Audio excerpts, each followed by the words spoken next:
Buen día. Pueden ver la pantalla proyectada.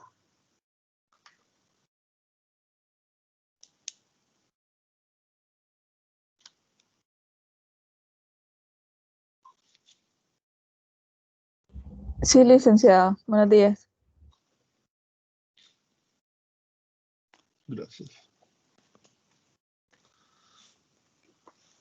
Este ejercicio es bastante similar a uno que hicimos ayer.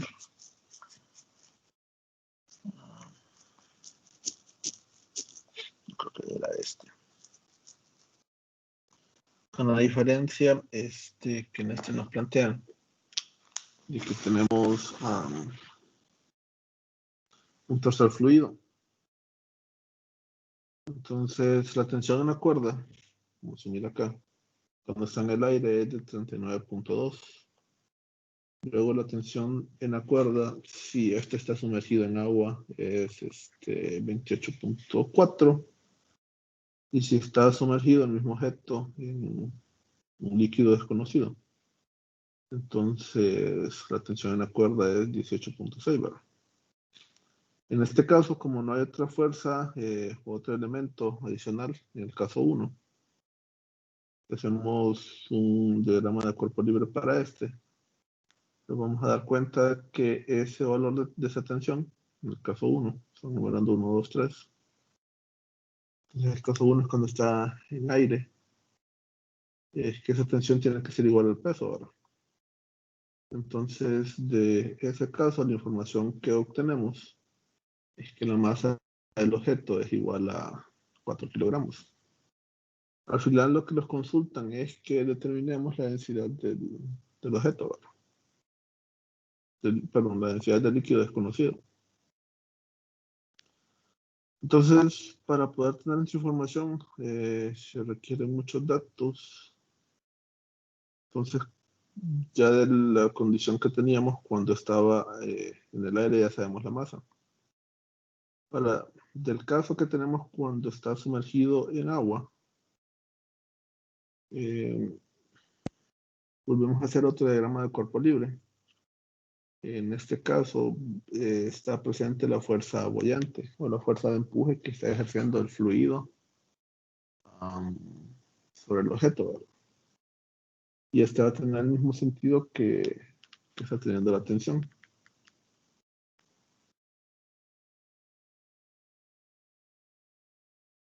O se agrega esa combinación, perdón. Entonces ya sabemos el peso del objeto. Terminamos del paso anterior, 39.2. Y sabemos el valor de la tensión, porque nos lo proporcionan. Entonces, por ende, el valor de la fuerza boyante tiene que ser igual a 10.8 Newton. Ahora, del principio de Arquímedes, nosotros sabemos que esa fuerza boyante tiene que ser igual a la masa de empuje o la masa boyante por la gravedad. Recordemos que esta masa corresponde a la cantidad de líquido que ha sido desplazada. Pero en este caso, como el objeto está completamente sumergido, recordemos que también ese volumen o esa masa desplazada es exactamente igual en volumen a la cantidad de volumen del objeto que ha sido sumergido. Como el objeto está completamente sumergido, entonces el volumen del objeto tiene que ser igual al volumen de empuje. Entonces, en este caso, nosotros también sabemos que la fuerza boyante era igual a la masa de empuje por la gravedad, pero la masa, trabajando con la densidad, sabemos que es igual a la densidad por el volumen. Y como en este caso estamos hablando del objeto, pero el volumen del objeto es igual al volumen de empuje, entonces podemos hacer esa sustitución, ¿verdad? Que la fuerza boyante es igual al volumen de empuje del volumen desplazado de fluido, multiplicado por la densidad del fluido, que la conocemos, dividido entre la gravedad, ¿ve? Por la gravedad. Como estamos hablando de agua, conocemos su densidad. Entonces podemos determinar, en este paso, cuánto es el volumen desplazado que ya sabemos que es exactamente igual al volumen del objeto. Entonces nos queda el resultado, ¿verdad? De 1.041 por 10 a la menos 3. Y ahora sí, con el tercer caso, cuando está sumergido sobre este fluido, volvemos a hacer este diagrama de cuerpo libre. Lo que cambia es que ahora es tensión 3 y fuerza boyante 3. O sea, las que se producen exactamente con el fluido desconocido. La ecuación es similar al paso 2, solo que cambia que ahora se resta la tensión 3. Y nos da que en este caso la fuerza boyante tiene que ser igual a 20.6 newton. Nuevamente sabemos que esa fuerza boyante es igual a la masa de empuje, en este caso la masa de empuje 3. Recordemos que lo que es exactamente igual es el volumen, pero la masa no necesariamente es igual, ya que la masa está relacionada con la densidad. Digamos que dos cuerpos pueden tener el mismo volumen, pero si tienen densidades distintas, entonces la cantidad de masa que van a tener en el mismo espacio de volumen va a ser distinto. Entonces la masa de empuje 3, perdón, multiplicado por la gravedad. Y en ese caso resultaría que esto es igual a la densidad del fluido 3, que es lo que andamos buscando, multiplicado por el volumen de empuje, que en este caso el volumen de empuje tiene que ser exactamente igual a lo que encontramos cuando estaba sumergido en agua, porque el objeto sigue siendo el mismo y el objeto nuevamente estará completamente sumergido. Entonces el volumen de empuje es exactamente igual al volumen del objeto. Entonces ese dato ya lo tenemos por la gravedad. Y la vez pasada teníamos exactamente la misma ecuación, pero despejamos para volumen de empuje, nada más que esta vez estamos despejando para la densidad de este fluido característico o desconocido, perdón. Entonces nos resulta que la densidad de este fluido es igual a 2019.3 kilogramos sobre metro cúbico. Entonces, de esta relación, lo que podemos decir, si nos fijamos las fuerzas de empuje, en el caso del agua era igual a 10.8, y en el caso de este fluido, esta fuerza de empuje es igual a 20.6. Entonces la conclusión que podemos llegar es que entre más denso es el fluido, mayor va a ser su fuerza de empuje para un determinado volumen. Como el volumen del objeto sumergido es igual en ambos fluidos y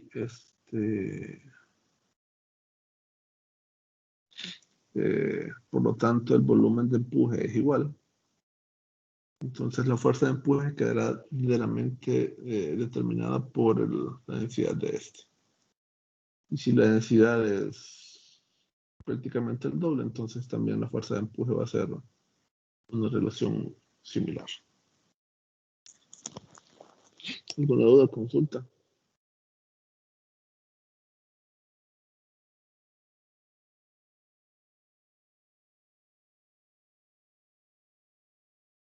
No, Lick. Creo que en el laboratorio les va a servir el procedimiento 2, que es básicamente el mismo análisis que tienen para la primera parte.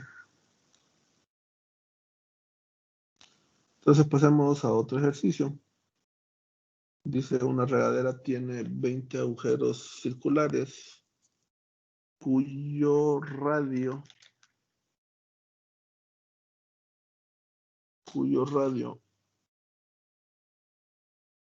es de 1 milímetro.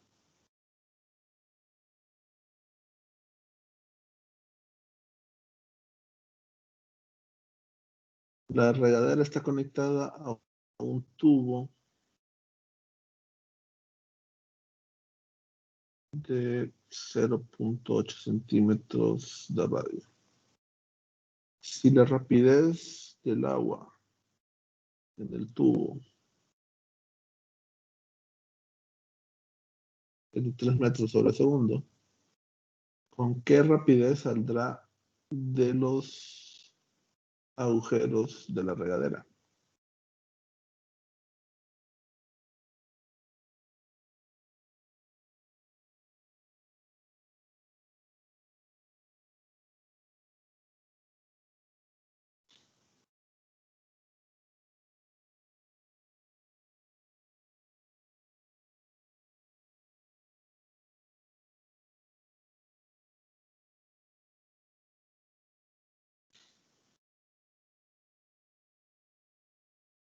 Entonces, esta es la regadera.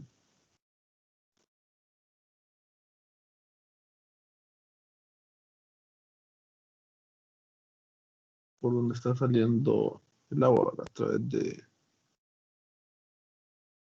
20 agujeros que tiene. Entonces lo que podemos calcular es cuánto es la velocidad con la cual sale por un solo agujero, ¿verdad? Nos están diciendo de que la regadera es alimentada por un tubo que tiene un radio de tubo que es igual a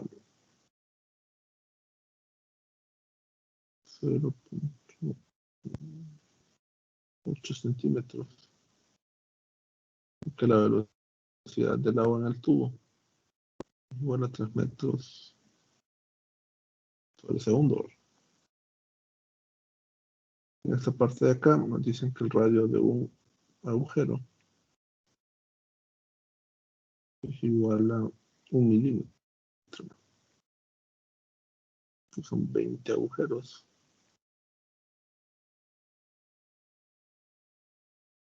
Lo que nos están preguntando es que digamos cuánto es su velocidad, ¿no?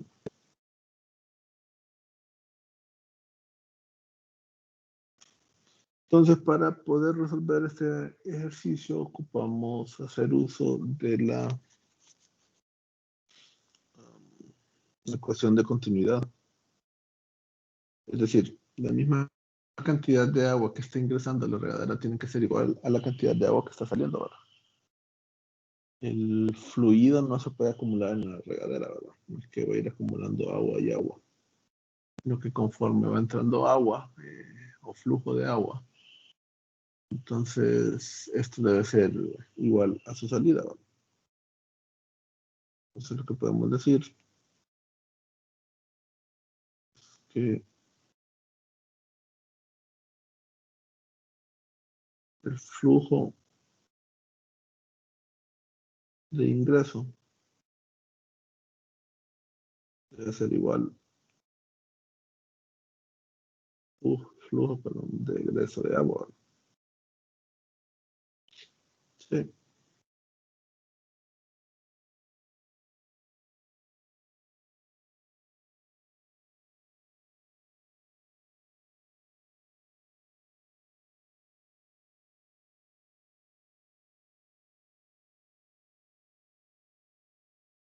Entonces la pregunta es cómo calculamos el flujo, ¿verdad? Entonces, para este caso, flujo es igual a la velocidad del fluido multiplicado por el área que tiene el fluido, ¿verdad? Entonces, ¿cómo podríamos calcular o determinar el flujo que tiene el fluido de entrada?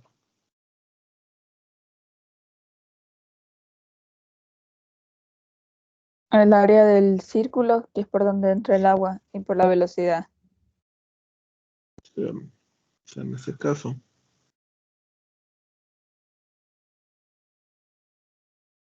lo que debemos de preguntarnos es por dónde está entrando el agua, ¿verdad?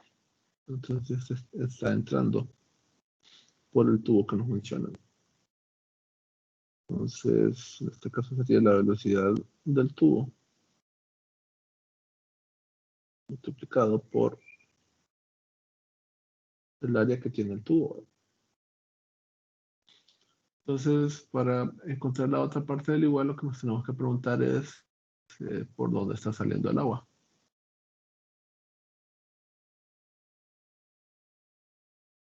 En este caso, ¿por dónde sale? Por los 20 agujeros. Son 20 agujeros, ¿verdad? Entonces asumimos que si tienen en la misma área transversal, entonces deberían de tener la misma velocidad, ¿verdad? Entonces, en vez de ir sumando el agujero 1 más el agujero 2 más el agujero 3, entonces partimos de que 20 veces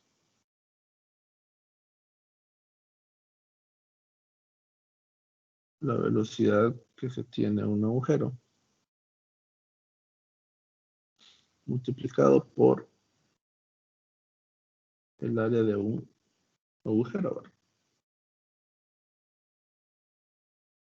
Entonces, tenemos la velocidad, pero no conocemos cuántas son las áreas, ¿verdad? Pero las podemos dejar planteadas en función de los datos que nos dan. Nos dicen que el radio del tubo es 0.8 centímetros y que el radio de un agujero es igual a 1 milímetro.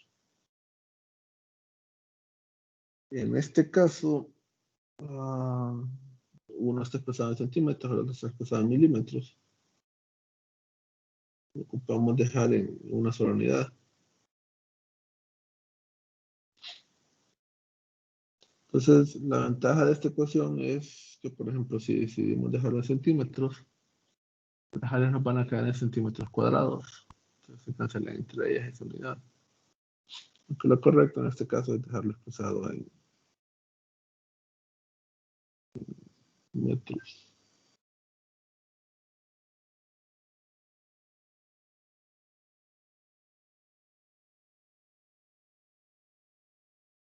Entonces, calculemos las áreas y después los eh, ponemos en estos datos. Entonces, el área del tubo, el radio, debería ser igual a pi por el radio del tubo al cuadrado, ¿verdad? El radio del tubo, expresado en centímetros, debería ser 20 metros. 8 por 10 a la 3, ¿verdad? 3.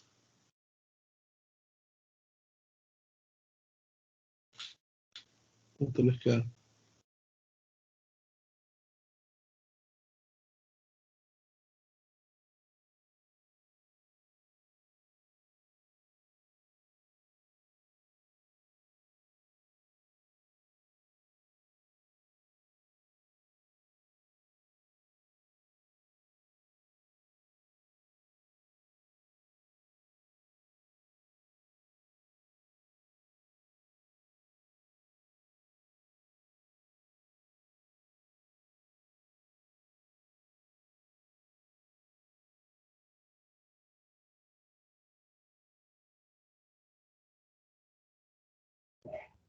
Me dio 0.2 por 10 a la menos 3.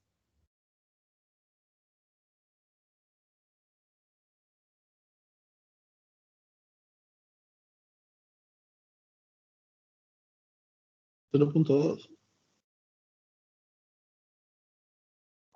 Sí, ¿Qué sería esto, verdad? 2 por 10 a la menos 4. Entonces ahora nos falta determinar cuánto es el área de un agujero de la ducha. En este caso,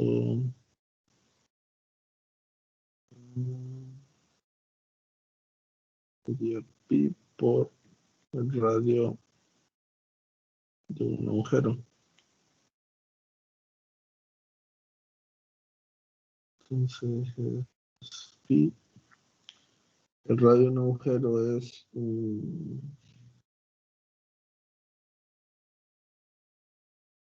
milímetros.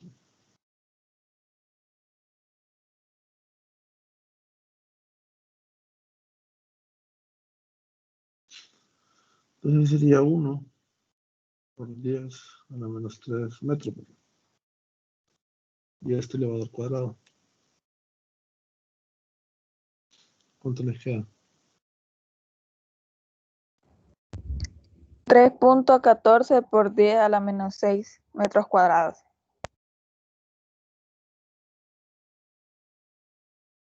Punto.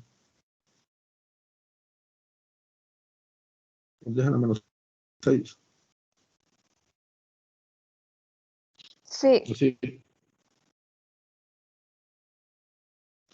Entonces ya tenemos las áreas, entonces podemos regresar a la ecuación original que teníamos. Y en este caso, la velocidad que tiene un agujero debe ser igual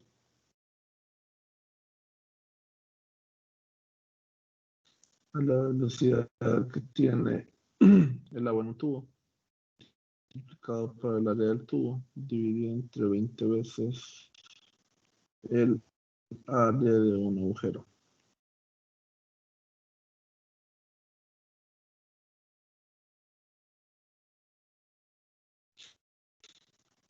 La velocidad del agua en el tubo era igual a 3.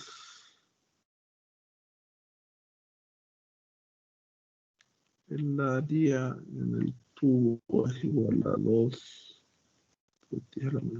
4 metros cuadrados, 20 por el área de un agujero, que es 3.142 por 10 a la menos 6 metros cuadrados. ¿Qué valor les queda?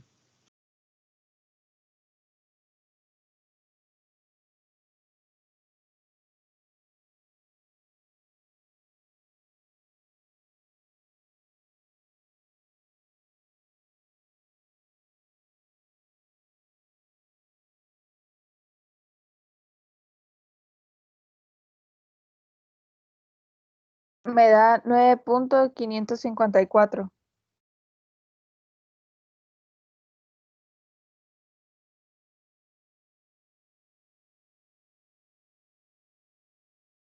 Metros sobre segundo.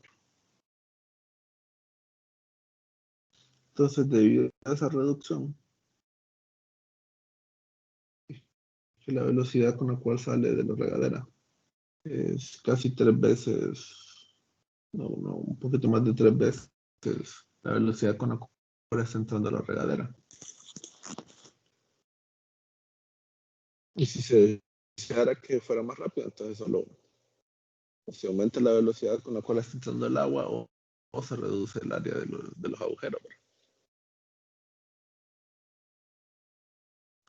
¿Alguna duda o consulta referente al ejercicio? No,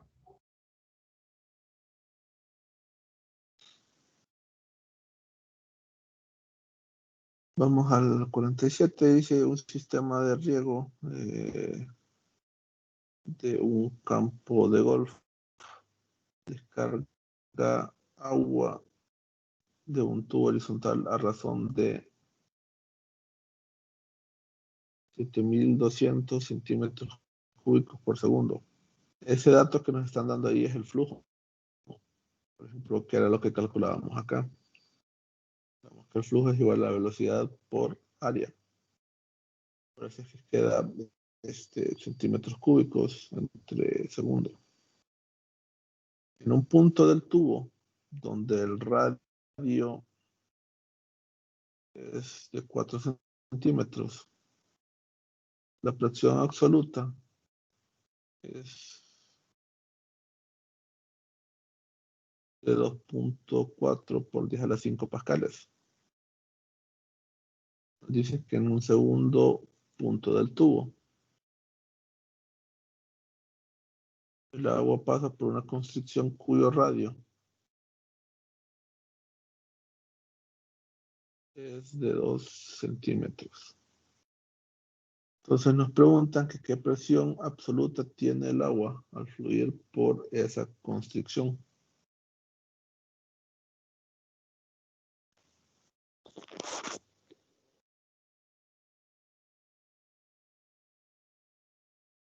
Entonces en este caso lo que tenemos es una especie de mm,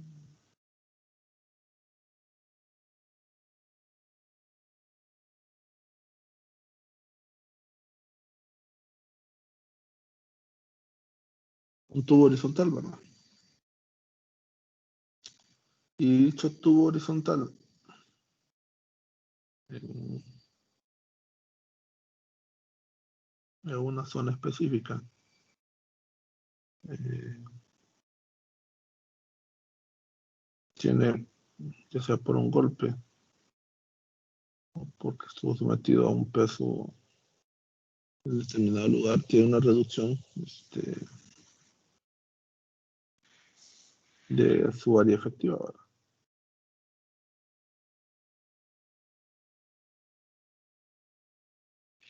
Entonces, esa reducción de su área transversal, porque nos dicen que su radio se disminuye, va a provocar un cambio de la presión del fluido que está circulando por este. Entonces, si este lugar lo llamamos el punto 2 y el otro lugar lo llamamos el punto 1. Entonces, el flujo del líquido que tiene que estar pasando por esos lugares o por estos puntos debe ser igual, ¿verdad? Estamos metiendo una cantidad de agua en un extremo y no hay puntos donde haya pérdida, entonces la cantidad de líquido que se mete tiene que ser igual a la cantidad de líquido que está saliendo por el otro punto, ¿verdad? O igual, para que esto se cumpla, el flujo que va pasando por segundo en cada parte tiene que ser exactamente igual, tanto por el punto 1 como por el punto 2. Ahora, la ventaja de ese ejercicio, bueno, para empezar este ejercicio se resuelve con Bernoulli. Estamos hablando de un tubo horizontal, o sea que el valor de Y, vamos a decir que es 0.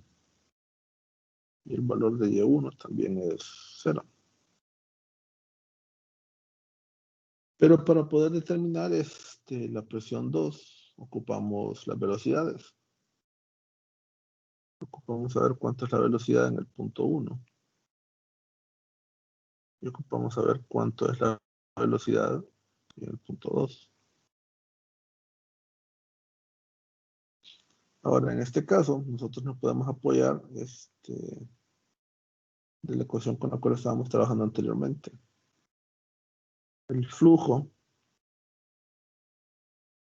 en el punto 1 debe ser igual al flujo en el punto 2. Y esto a su vez tiene que ser igual a 7.200 centímetros cúbicos por segundo. Y ese es un dato que nos lo proporciona, amor.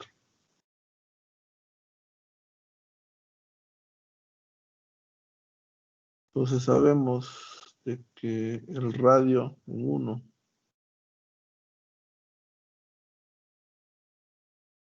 es igual a 4 centímetros. Y el radio en este punto 2 es igual a 2 centímetros.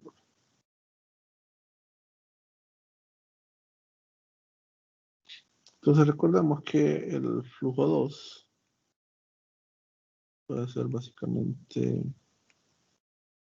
el área 2 multiplicado por la velocidad 2.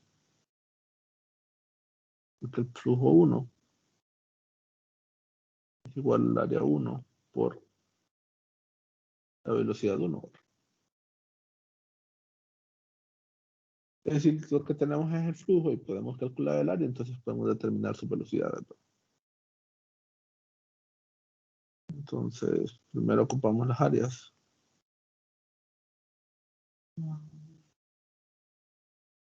El área 1 debe ser igual a pi por el radio 1 al cuadrado, ¿verdad?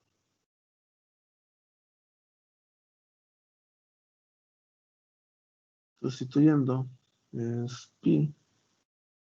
En este caso ocupamos de ocupar que R está expresado en metros, sería entonces 0.04 metros elevado al cuadrado. ¿Qué valor les queda?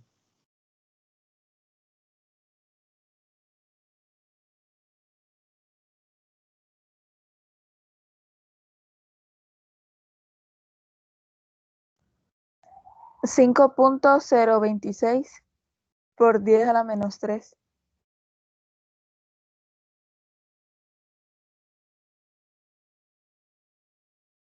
Metros cuadrados, ¿verdad? Sí.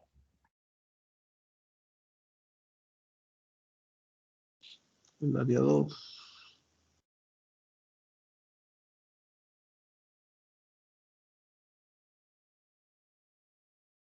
debería ser igual a pi por el radio 2 elevado al cuadrado. Y el radio 2 es igual a 2 centímetros. Expresado esto en metros es igual a 0.02 elevado al cuadrado.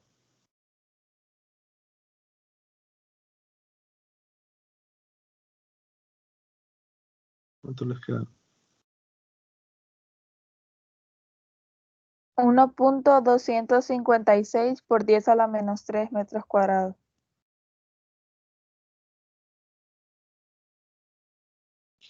Entonces ya encontramos las áreas.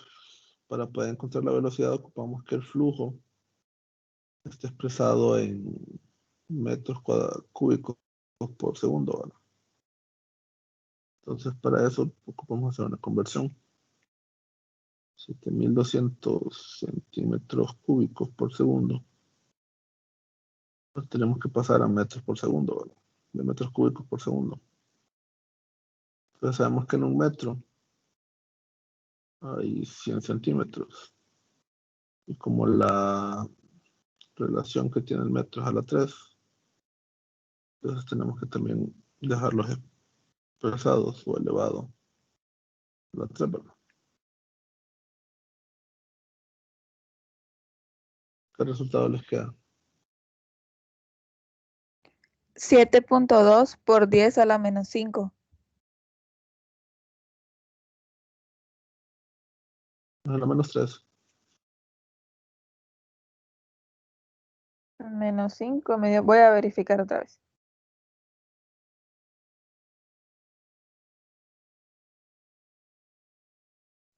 Es menos 3. Sí, ¿verdad?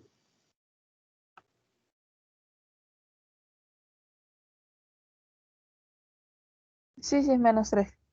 En un metro cúbico hay 1.000.000 de centímetros cúbicos. Entonces 7.200 entre 1.000.000. 7.200 es por exponencial a la 3. Entre 1 exponencial a la 6. Tiene que dar 7.2 exponencial a la menos 3. Entonces ya tenemos el flujo expresado en metros sobre segundo. Ahora sí podemos calcular la velocidad, ¿verdad? Entonces nosotros sabemos de que el flujo es igual al área por la velocidad. Entonces la velocidad en el punto 1 debe ser igual al flujo entre el área. Sustituyendo el flujo sabemos que es igual a 7.2 por 10 a la menos 3 metros cúbicos sobre segundo. Y el área 1 igual a 5.026 por 10 a la menos 3 metros cuadrados. ¿Cuánto les queda?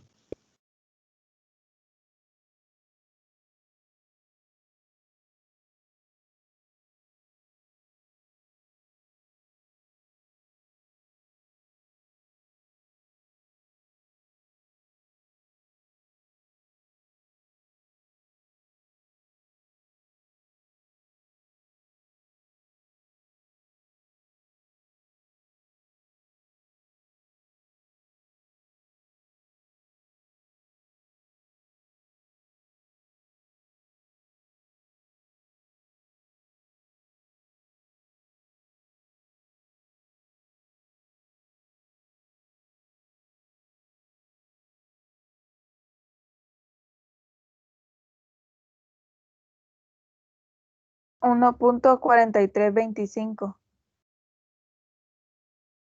¿Cuál el de arriba? Sí,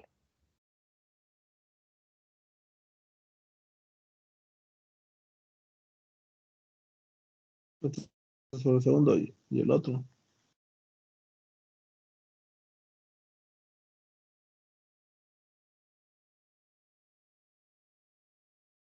5.732.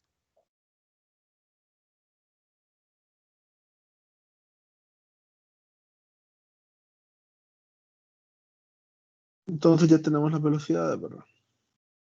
Ahora sí podemos aplicar la ecuación de Bernoulli. ¿Se recuerdan?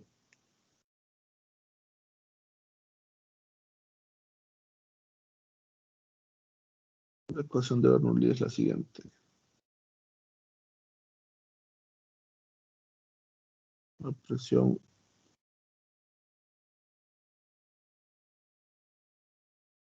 son 1 más un medio de la densidad por la velocidad 1 al cuadrado más la densidad por la gravedad por Y1 debe ser igual a la presión 2. Recordemos que estas presiones tienen que ser absolutas, más un medio de la densidad por la velocidad 2 al cuadrado, más la densidad por la gravedad por Y2. En este caso, como está a un mismo nivel, bueno, en el caso particular asumimos que era cero, pero sin necesidad de asumir cero. Y1 y Y2 tienen el mismo valor, ¿verdad? Entonces, como es el mismo fluido y es la constante y la gravedad es una constante, entonces estos términos tienen el mismo valor. Entonces se pueden eh, ignorar porque no producen una alteración. Y en este caso, lo que nos están pidiendo es que determinamos la presión que va a existir en el punto 2, ¿verdad? ¿Qué presión absoluta tiene el agua al fluir por esa constricción? Entonces, en este caso, si despejamos para la presión 2, esta debería ser igual a la presión 1. Es un medio de la densidad por la velocidad 2 al cuadrado pasa al otro lado. Entonces quedaría así. Un medio de la densidad por la velocidad 1 al cuadrado menos la velocidad 2 al cuadrado. Entonces, sustituyendo los valores, nos dicen que la presión 1 es igual a 2.4 por 10 a la 5, ¿verdad?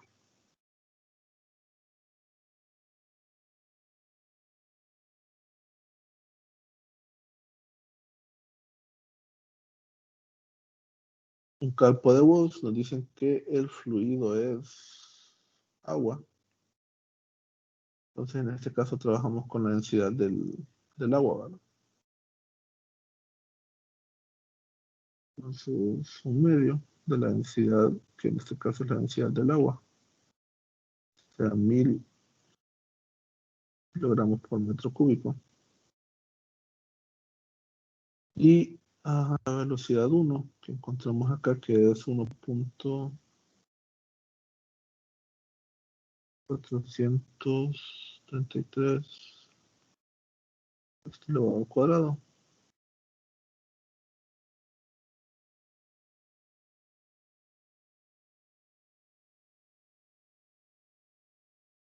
menos la velocidad 2, que era 5.732,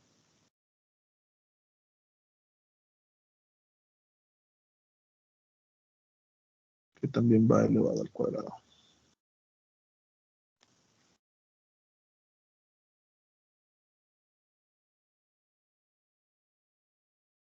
¿Qué valor les queda?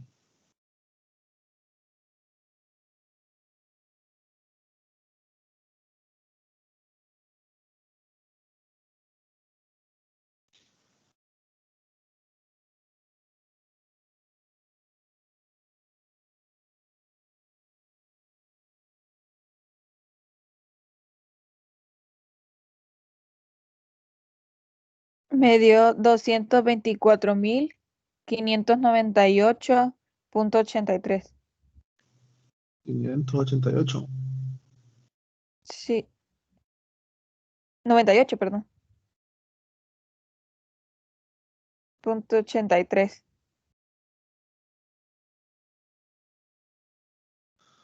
Esto es igual a decir.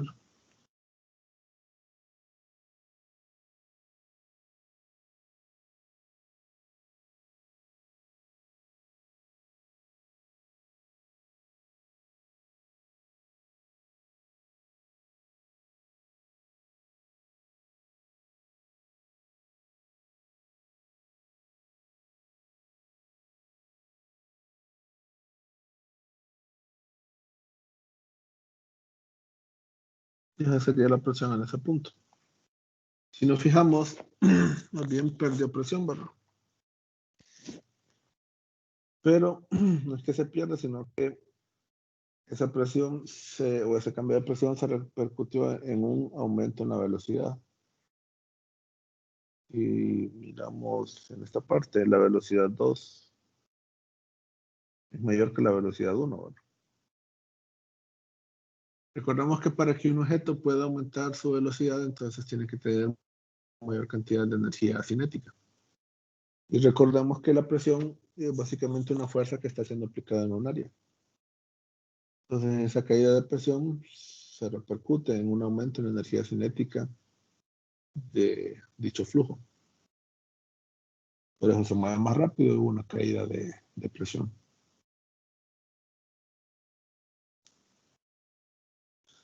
¿Alguna duda o consulta referente al ejercicio? No, Lick. Hagamos otro similar siempre de Bernoulli. Dice, en un punto de una tubería, la rapidez del agua es de 3 metros por segundo y la presión manométrica es de 5 por 10 a la 4 pascales. Entonces nos piden que calculemos la presión manométrica en otro punto, que está 11 metros abajo del primer punto. Y el diámetro del tubo es del doble que el primero.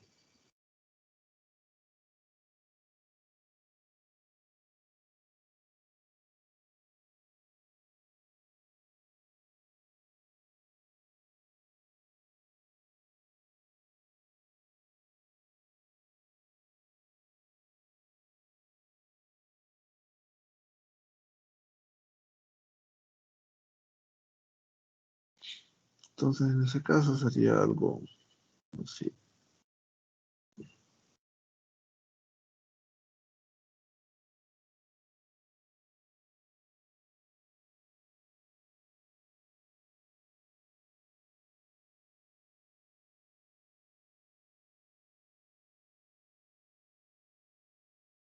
Entonces, ¿qué información nos proporcionan? En este punto 1 tenemos el punto 2. Del punto 1 nos dicen que la velocidad en este es igual a 3 barras.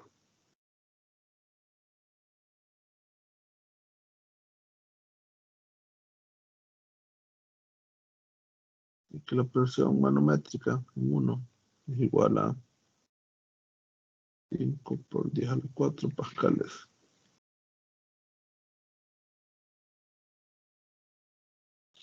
Si ponemos nuestro eje de referencias en el punto 2, entonces y en 2 sería 0. Y y en 1, ¿qué valor debería tener? Los 11 metros. Ya que nos dicen que el otro punto, o sea, el punto 2, está 11 metros abajo del punto 1. Y el otro dato que nos dicen es que el diámetro en 2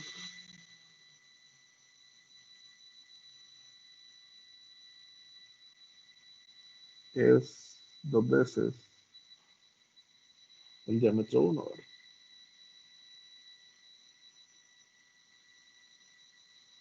Sí.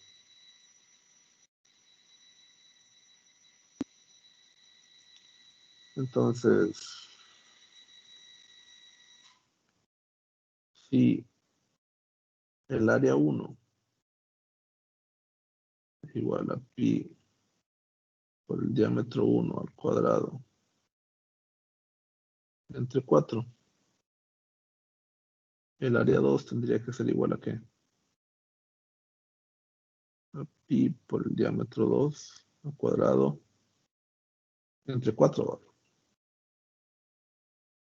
Pero sabemos que el diámetro 2 es 2 veces el diámetro 1. Entonces 2 al cuadrado es 4, que se divide con el 4 que está abajo y solo quedaría pi por el diámetro 1 al cuadrado. Entonces, si dividimos el área 2 entre el área 1, va a resultar esta relación, ¿verdad? El área 2 es 4 veces el área 1.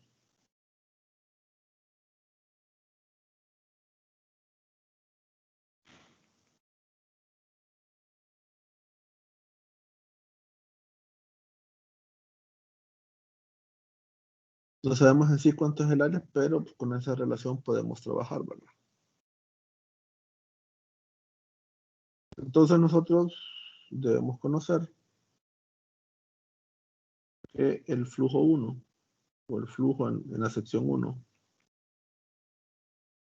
debe ser igual al flujo en la sección 2, ¿verdad?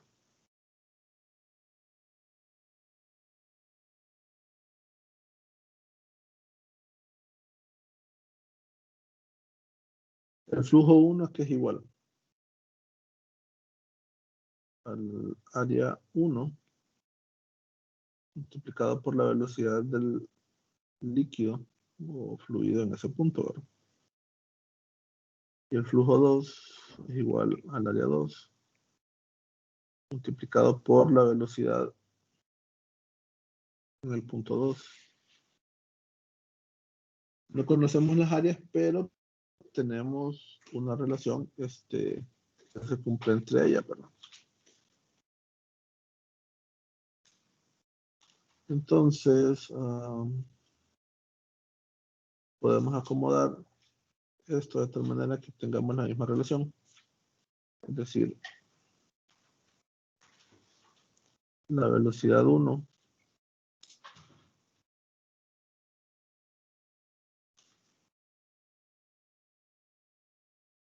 entre la velocidad 2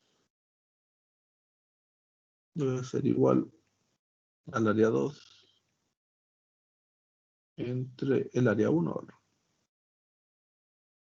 Y nosotros ya sabemos que la relación entre área 2 y área 1 es igual a 4.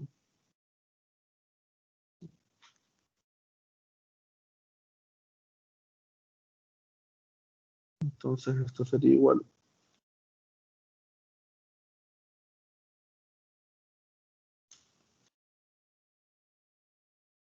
a 4. Entonces, trabajando con los extremos de esta ecuación, entonces podemos decir de que la velocidad 1 es igual a 4 veces la velocidad 2. O despejando para la velocidad 2, que es lo que nos interesa. Entonces la velocidad 2 tiene que ser igual a la velocidad 1 entre 4. Velocidad 1 ya conocemos su valor, que es 3 metros sobre segundo. Y dividiendo esto entre 4,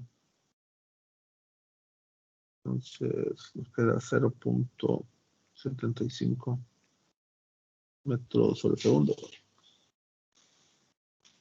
Y ese es el valor de la velocidad 2. Entonces ya tenemos ambas velocidades.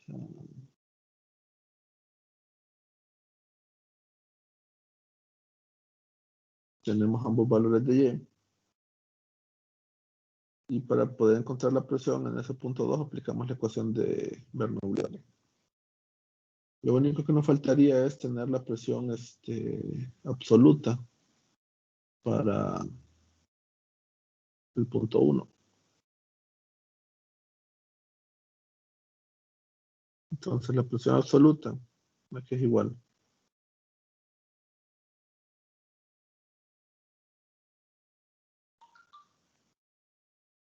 La presión Debería ser igual. atmosférica. Ujú. No es la presión manométrica. El punto 1.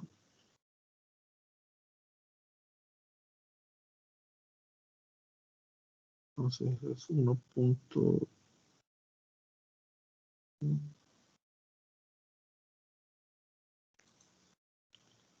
Es 1.013 por 10 a la 5 pascales. Más, aquí era cuánto, 5 por 10 a la 4.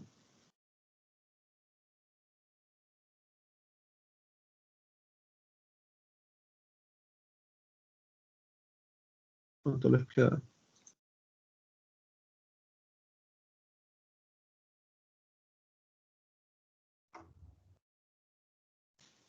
151.300.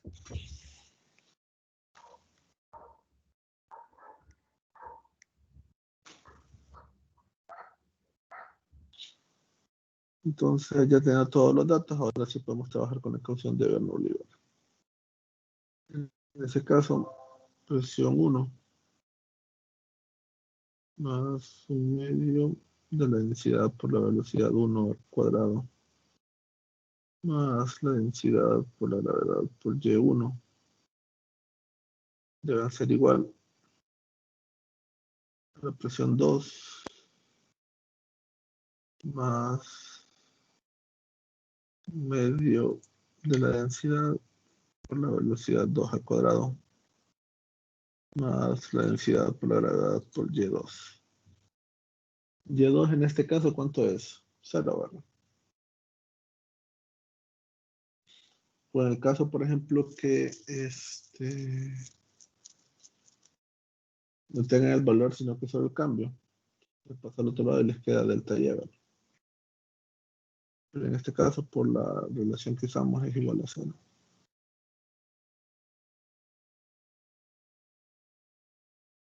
Entonces, si intentamos despejar para la presión 2, recordemos que en este caso es presión 2 absoluta.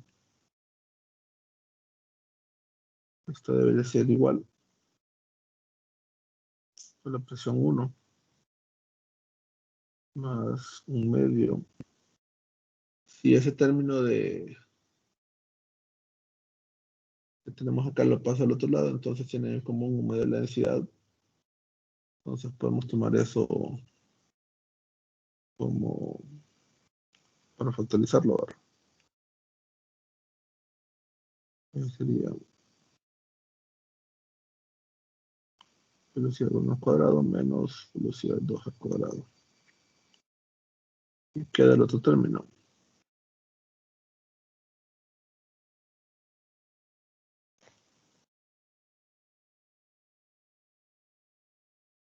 Entonces ahora sustituimos. La presión 1 era 151.300 pascales más 1/2.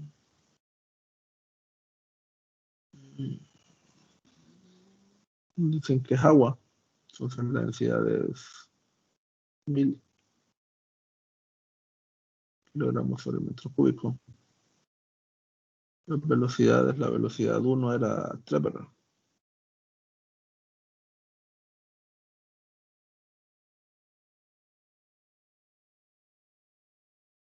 La velocidad 2 es 0.75.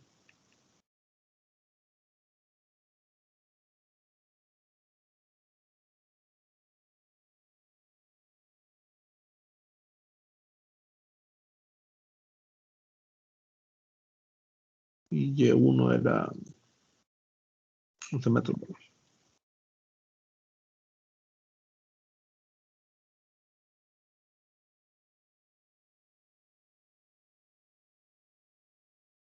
¿Cuánto les queda?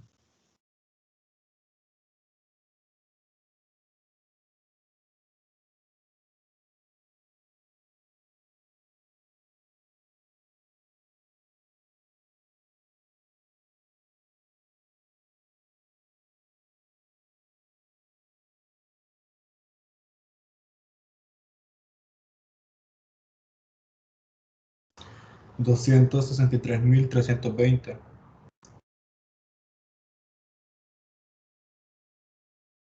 320, dijiste. 318 me dio a mí. 319 sería, pero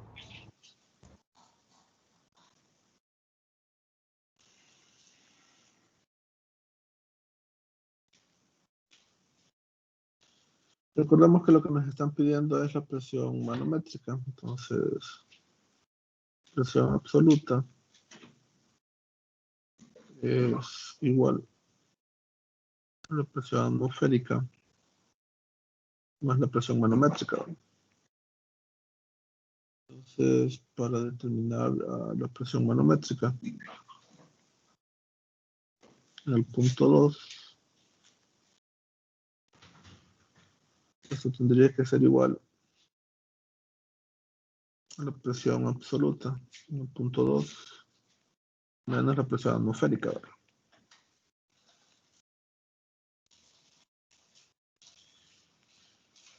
Entonces, la presión absoluta en este punto es 263.319 pascales. La presión atmosférica es 0.01326 por 10 a la 5 pascales.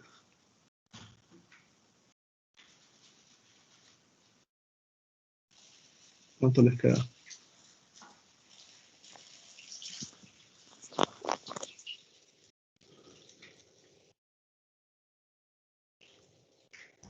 $162,019 pascales. 119.000. 162,019 pascales.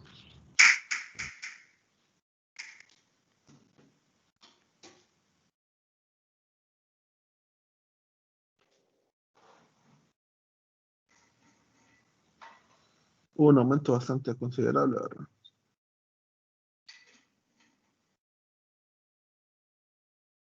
¿A qué se debió? Bueno, toda la energía potencial que tenía el agua en el punto 1 liberó en el punto 2 y la velocidad, por ejemplo, si solo estuviéramos haciendo un análisis de la energía, tuvo que haber aumentado, pero en este caso la velocidad más bien se disminuyó a una cuarta parte, ¿verdad? ¿Por qué? Por el cambio de área. Si el área hubiese sido distinta, entonces ahí sí la presión hubiese tenido otro tipo de relación, pero como se aumentó el área, entonces un cambio significativo en la presión en este punto. Entonces no necesariamente si disminuye la velocidad es que disminuye la presión, ¿verdad? Si se fijan, al estar constituida la ecuación de esa forma, entre menores sean los términos que están acompañando la presión, ya sea la presión 1 o la presión 2, entonces esa compensación tiene que ser mayor. Porque en sí lo que la ecuación de Bernoulli nos dice es que este término,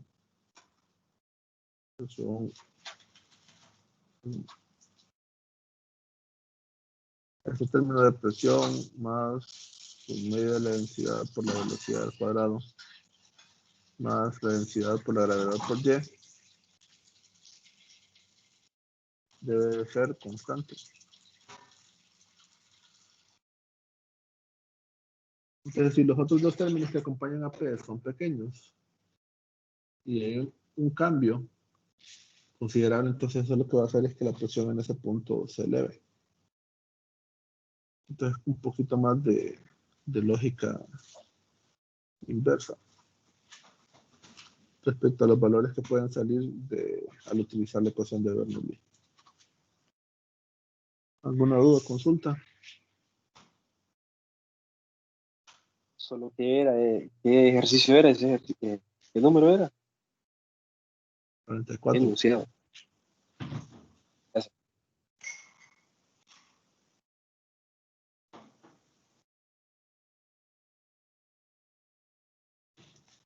Vamos a para terminar. Dice un trozo de madera de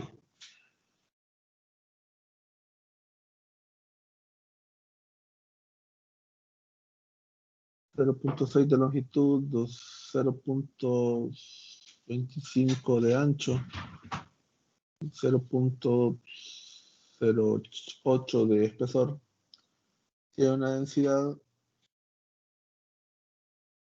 de 700 kilogramos por metro cúbico. Entonces nos preguntan qué volumen de plomo debe sujetarse a su base para hundir la madera en agua.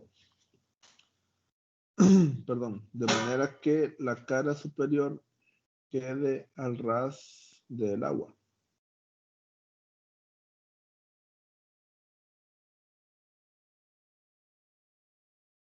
Entonces nos consultan qué masa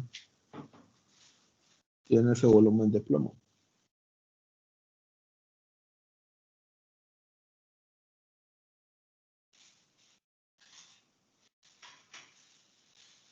Entonces, dependiendo, bueno, en función de la información que nos dan,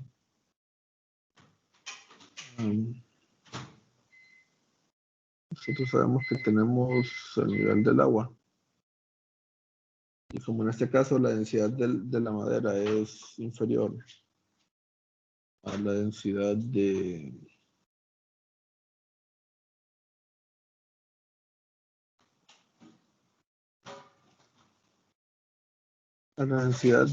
la madera, entonces la madera de una u otra forma va a estar flotando.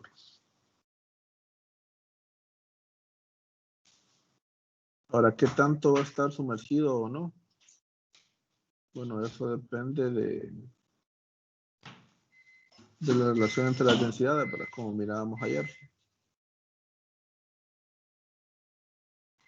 Recuerden que ayer encontrábamos una relación en la cual X1 era la parte sumergida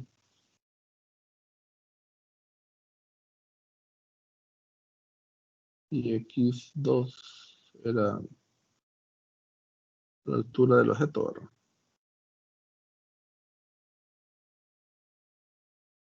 Entonces encontrábamos esta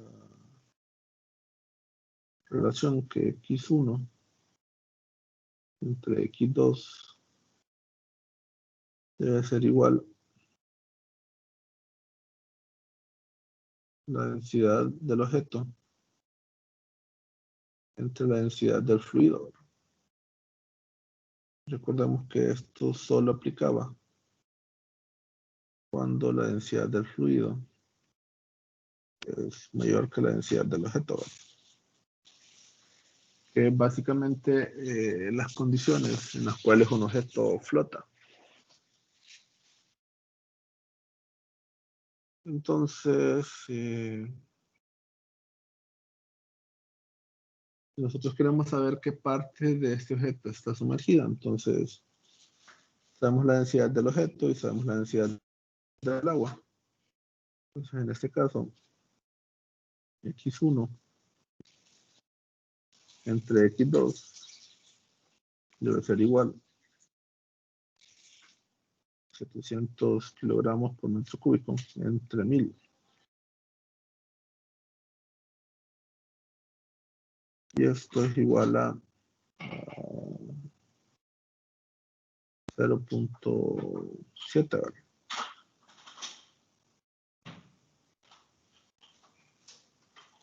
En este caso, nos dan el espesor, que sería la altura del bloque de madera, ¿verdad? Entonces, en este caso, X1 debería ser igual a 0.7 por 0.08 metros. Y esto es igual a 0.056, ¿verdad? Sí,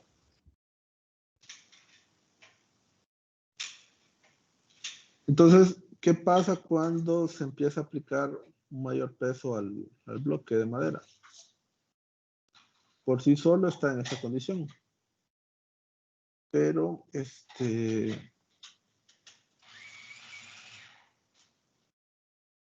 si aplicamos mayor masa al sistema, entonces inicialmente está de esta forma. Toda esta parte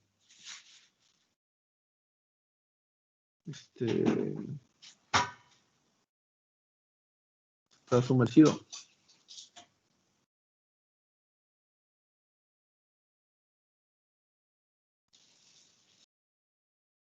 ¿Qué porcentaje de este está sumergido y qué porcentaje está fuera del agua?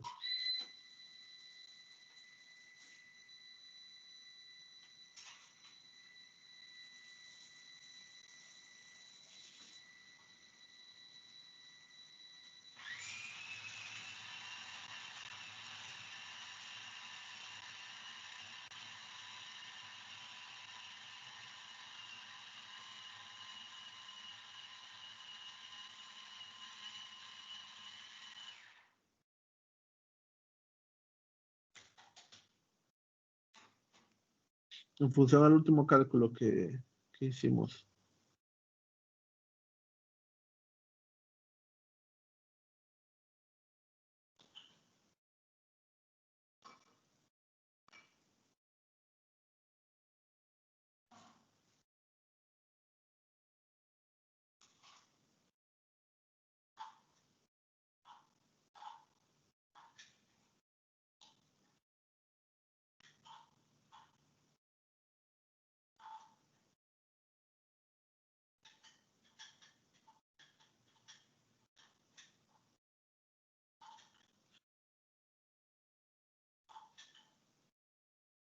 Asumimos que el bloque de madera es un cubo, por los datos que nos dan. Y ¿qué sería? El 0.7 o 70% de su espesor está abajo del agua. Entonces, ¿qué volumen de este está sumergido?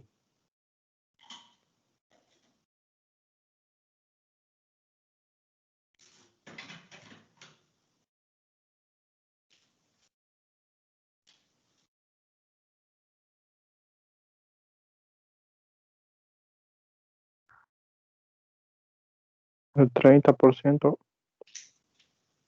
No. o el 5.6%.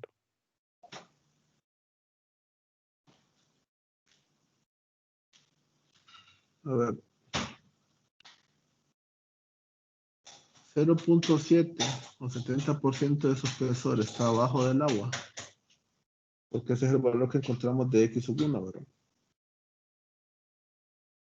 Si su espesor es 0.8 metros, la parte que está sumergida es 0.56 metros. Entonces, 70% de su espesor está sumergido.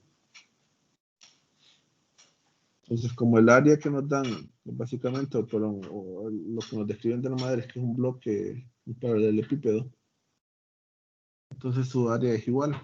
O sea que su volumen sería igual al área multiplicado por su altura, o en este caso el espesor.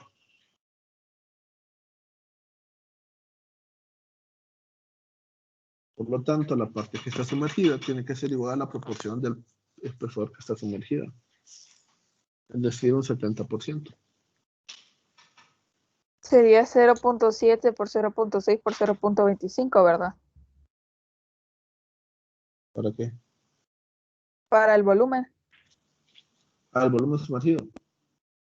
Sí, Sí, pero yo les calculando el estaba preguntando, 0.50, el 0.56, 0.56, multiplicado por esos primeros datos. sí, eso les daría el volumen sumergido, pero yo les preguntaba el porcentaje, no el volumen. El porcentaje tiene que ser exactamente igual a la proporción del espesor que está debajo del agua. Porque estamos hablando de un paralelepípedo. O sea, si fuera, por ejemplo, un iceberg que su área transversal no es igual para cualquier punto, entonces ahí es más complicado determinar qué porcentaje, ¿verdad? Pero si es un paralelepípedo, una especie de cubo, quizás con un largo mayor, entonces su área transversal es igual en cualquier zona de su espesor. Entonces la proporción del espesor que tiene sumergida es igual a la proporción del volumen que está sumergido. El 70% de su espesor está bajo el agua, entonces el 70% de su volumen está debajo del agua. Entonces, para llegar a esa condición que nos está planteando el ejercicio, para que la cara superior de la madera esté al filo del agua, entonces lo que se ocupa es de alguna u otra forma modificar la densidad del agua, perdón, la densidad del trozo de madera. Pero el trozo de madera nosotros no le podemos cambiar su forma. Entonces lo que se hace de esta manera es agregarle más masa. Y ese es el papel, por ejemplo, que va a tener esto que mencionan del volumen de plomo. Para agregar este plomo, entonces se le va a agregar más masa a la madera. Entonces, conforme se va agregando masa, la madera se va sumergiendo más, ¿verdad? Hasta llegar al punto en el cual su cara superior está exactamente al mismo nivel del agua. ¿Me explico? Entonces, para más o menos saber qué cantidad de masa se tiene que agregar, tendríamos que conocer, por ejemplo, cuánto es la densidad del plomo. Pero tenemos una tabla por acá.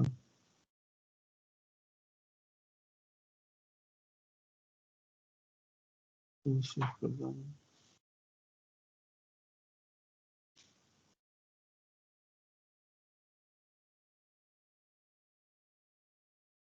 Me parece ahora. No sé qué está. Densidad del plomo es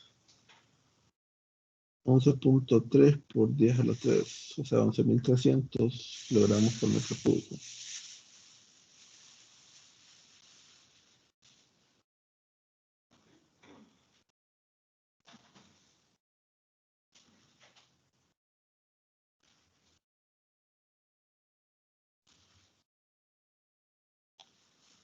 Entonces, densidad del plomo es igual a 11.300, era, ¿verdad? Sí,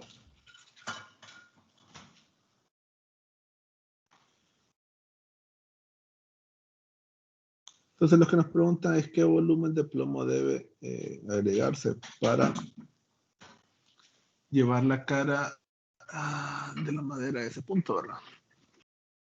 O también nos preguntan la cantidad de masa, ¿verdad? Entonces, si sabemos su densidad, si sabemos el volumen, inmediatamente sabemos la masa, ¿verdad? O si sabemos la masa, inmediatamente conocemos la cantidad de volumen que hay que agregar, ¿verdad? Sí. Entonces la pregunta es, ¿cuánta masa puede tener la madera hasta llegar al punto en el cual se hunde? Entonces, aquí lo que nosotros ocupamos saber es bajo qué condiciones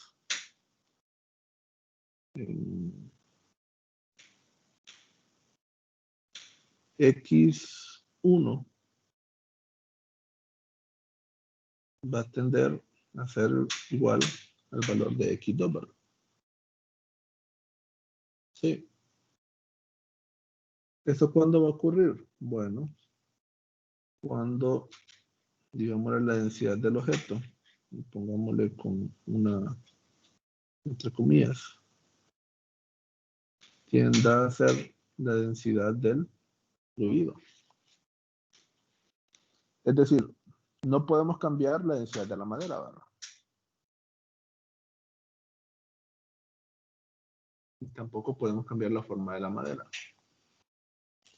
Pero al agregarle masa sobre la madera, entonces lo que estamos haciendo es empujando este elemento más hacia abajo, ¿verdad? Por el propio peso que se ejerce.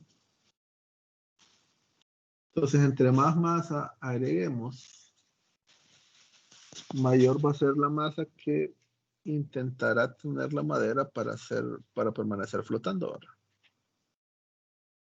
Hasta que hay un punto de carga máxima, por así decirlo, en el cual se hundirá. Entonces, para conocer esa relación, entonces tenemos que basarnos en esta relación que encontramos aquí, ¿verdad? Que X1 va a tender a ser igual a X2, que es lo que andamos buscando, cuando la densidad del objeto tiende a ser la densidad del fluido. Entonces ocupamos saber cuánto es el volumen de la madera, ¿verdad?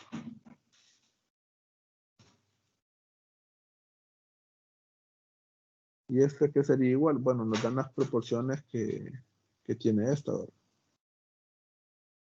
O sea que es 0.6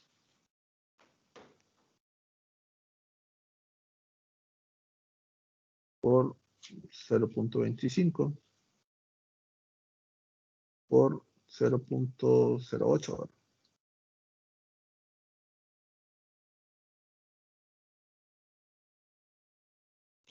¿Qué valor les queda?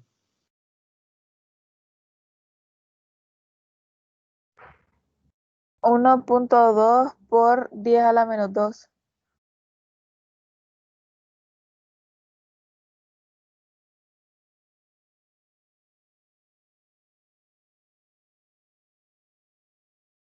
Metros cúbicos, ¿verdad? Si queremos conocer la masa de la madera, entonces podemos calcularlo con su densidad, ¿verdad? Este sería igual densidad de la madera multiplicado por el volumen de la madera. La densidad de la madera, ¿cuánto es? 750, ¿verdad? Y su volumen es 1.2 10 a la menos 2 Ahí metros dice cúbicos. 700. 700 es.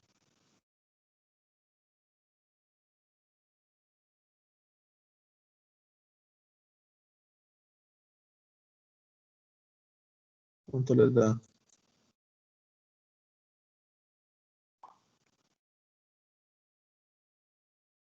8.4. Kilogramos, ¿verdad? Sí. Ahora, eso es si trabajamos con la densidad de la madera. ¿Qué pasa si le ponemos atención a esta relación? La masa máxima que puede soportar la madera encima de ella es su propia masa más una masa adicional antes de hundirse, ¿verdad? Si no piensen que esto fuera como un barco, ¿verdad? A medida que se va agregando masa o carga en el barco, este se va hundiendo más.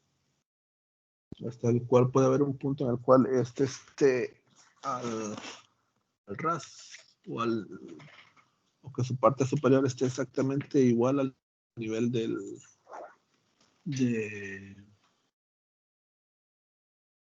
la cara superior del mismo.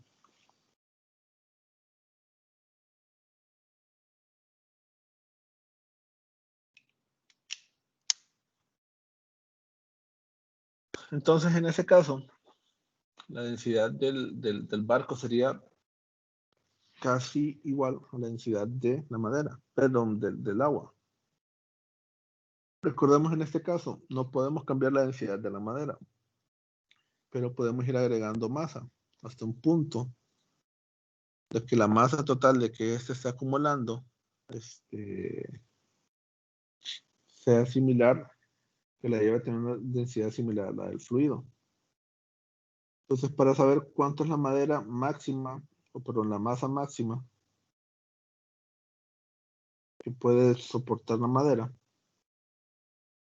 lo que nosotros hacemos es trabajar con el volumen que ya tiene la madera, pero en vez de hacerlo con la densidad de la madera, lo hacemos con la densidad del fluido que estamos analizando, con el cual estamos trabajando, que en este caso es agua, ¿verdad? Y el volumen de la madera sigue siendo el mismo.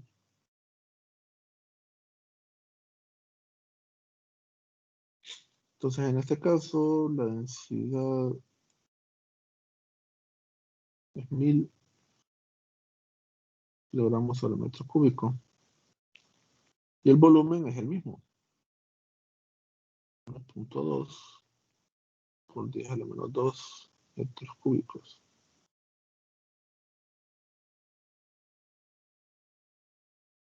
Y en este caso, tendría que dar 12, ¿verdad? Sí, Entonces, ojo a esto. Si la masa combinada del carbón más la madera llega a ese punto, el carbón todavía no está sumergido, ¿verdad? Porque está encima de la cara. Lo que va a hacer esta combinación es de que la cara superior de la madera esté al mismo nivel del agua. Entonces, esa masa máxima, que sería igual, debe ser igual a la masa de la madera más la masa que tiene el carbón. Recordemos, aquí la función que tiene el carbón es, no plomo, ¿verdad? La masa el trabajo que ejerce el plomo aquí es para agregar masa sobre la madera. El plomo no va a estar en contacto con el agua, sino que nos sirve como para, en cierta forma, cambiar la densidad que tiene la madera. Entonces, en este caso, como hemos dicho anteriormente, si conocemos la masa del plomo, como tenemos su densidad, tenemos el volumen del plomo. Entonces, la masa del plomo debería ser igual a la masa máxima menos la masa de la madera. En este caso,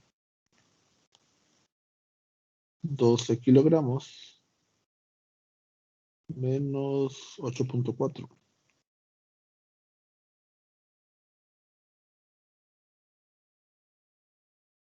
Y esto es igual a 3.6, ¿verdad?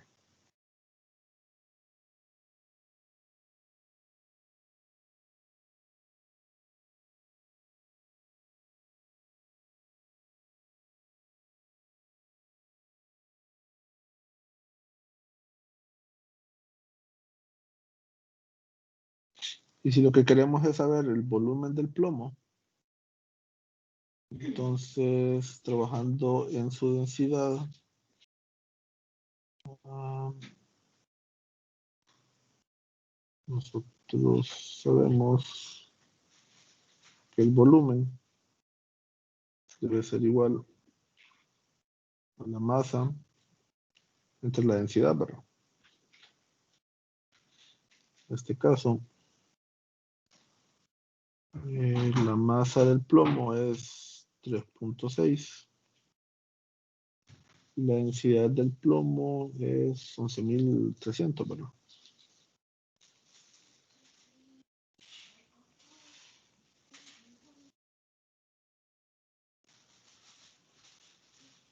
¿Qué valor les queda?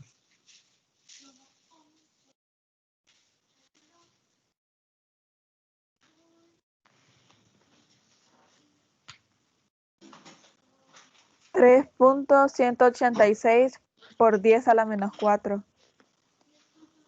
3 punto cuánto, perdón. 3.186 por 10 a la menos 4.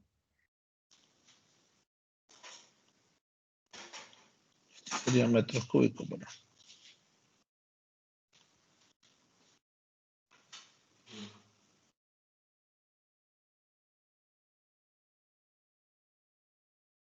Esa sería la respuesta. Tenías una pregunta, Denise.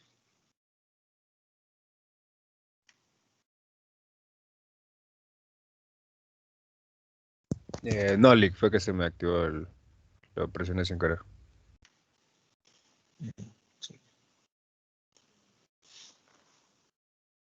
¿Por qué no tomamos en consideración el volumen del plomo?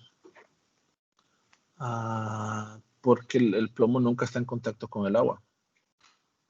Lo único que está haciendo el plomo aquí es agregando mayor cantidad de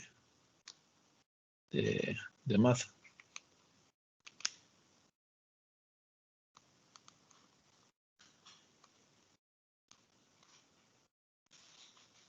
Wagner, ¿tenías alguna pregunta?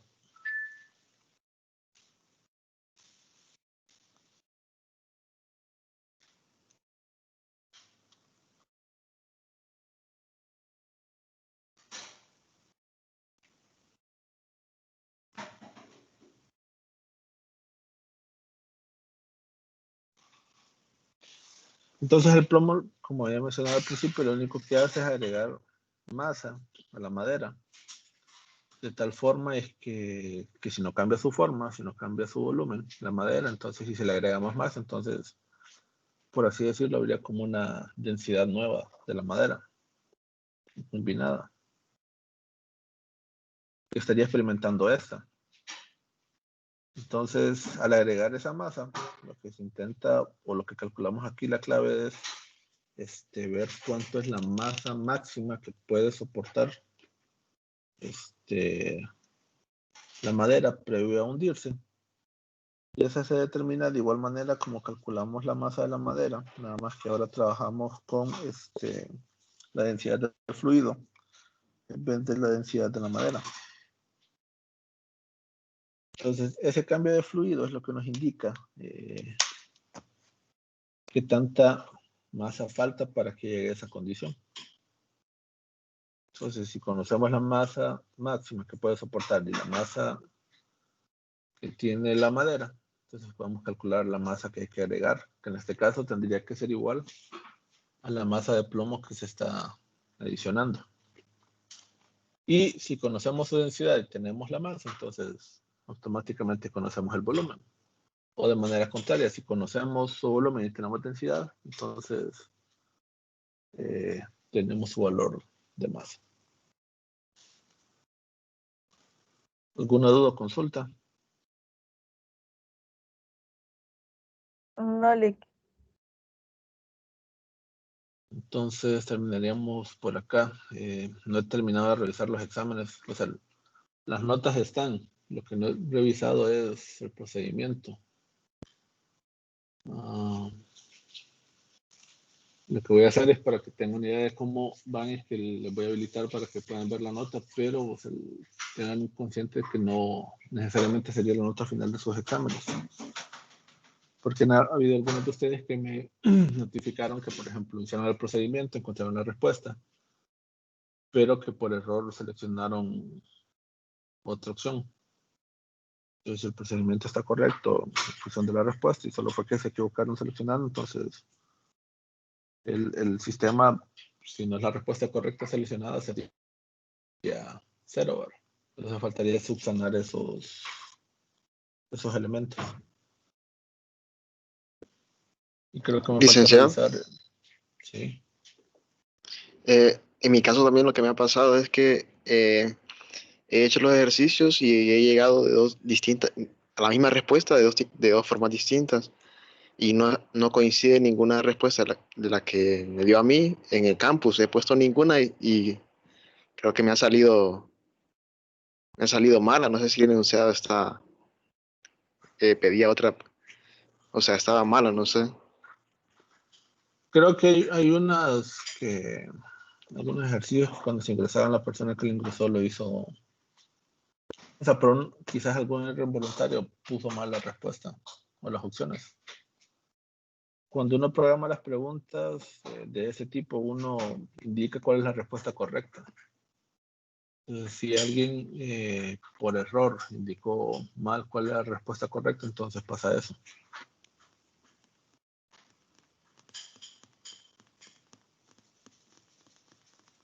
Ah, ok.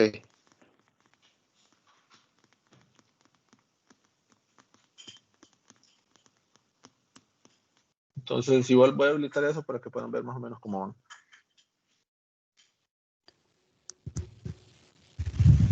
Tendremos reuniones la próxima semana.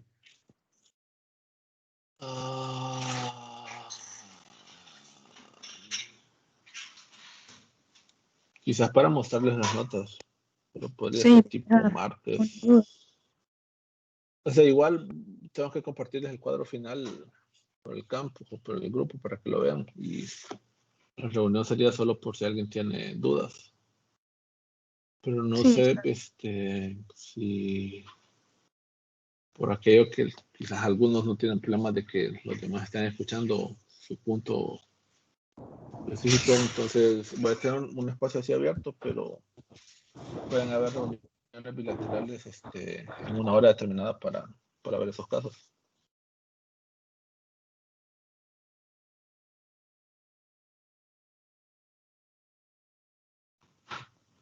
bueno, ahí nos avisa cualquier cosa. Ujú. Gracias. Gracias, licenciado. Buen día. La reposición esa no puede, ¿verdad? Sí. Ok, gracias. Saludos. Gracias, igual. Gracias, Lic.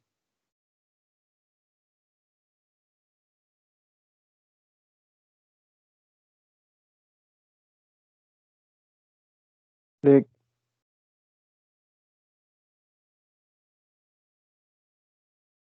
licenciado, Sí. fíjese que tengo una duda con respecto a que no le puede subir una tarea y le estaba escribiendo el día después. ¿Cuál tarea? La de preguntas y ejercicios del capítulo 8, fíjese que no la pude subir el sábado y yo le estaba escribiendo el domingo si me daba chance de subirla, pero no me dio respuesta. O aunque sea por puntos menos. Te voy a contestar por WhatsApp. Lo que pasa es que hay unas tareas que todavía no he revisado, por eso no he visto los mensajes. No, esa del capítulo 8 sí la revisó porque me puso no vi No, intención de yo, tuya de yo, mandar la tarea. yo me refiero hay unas tareas que yo les iba dejando en las clases que me las mandaban por WhatsApp. Ah, ok, ok. Entonces, como esas no las he revisado, o sea, si yo me meto a la conversación, ya me parece como que lo miré, pero Ujú. si hago eso, entonces al final no identifico quién lo envió y quién no. Ok. Entonces le escribo por WhatsApp ahorita o más tarde. Tengo que ver, pero o sea, tengo creo que como 30 conversaciones que son de tareas que no, de la última tarea que no he pasado a mi cuadro todavía.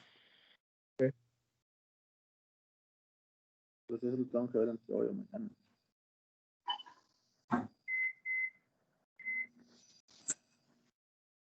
Ok. Gracias, Alex.